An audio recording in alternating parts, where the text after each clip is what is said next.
যদি তোমার নামের অক্ষর হয় এ, আর এ নামের অক্ষরের যারা আছো তাদের জন্য 2026 কেমন যাবে। আজকে এ নামের জন্য বলবো, সেটা হচ্ছে তোমাদের ক্ষেত্রে শনিদেব থাকছে 12 নাম্বার হাউস, মানে দ্বাদশে থাকছে।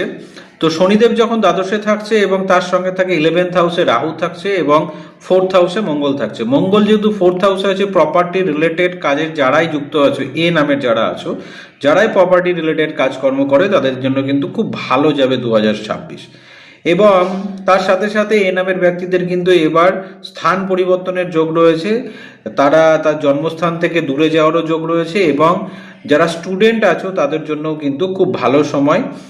এবং সেকেন্ড কথা হচ্ছে, এ নামের যারা আছো তাদের জন্য কিন্তু বিশেষ করে দেবগুরু বৃহস্পতিও কিন্তু 4th হাউসে আসবে।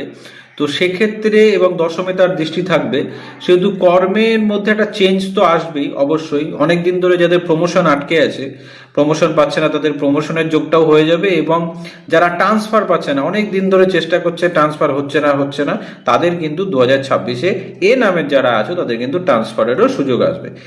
বাদ বাকি দিক থেকে ওভারঅল 2026 কিন্তু এ নামের যারা আছো তাদের জন্য খুব ভালো সময়, নতুন কিছু করার সময়, নতুন ইনভেস্টমেন্টের সময়, নিজের এই 2026টাকে কিন্তু কাজে লাগানোর সময়। এই বছরে তোমরা নো ডাউট এতদিন ধরে যা কর্ম করে এসছো বা এতদিন যা মেহনত করেছো তার ফল কিন্তু 2026-এ তোমরা অবশ্যই পাবে।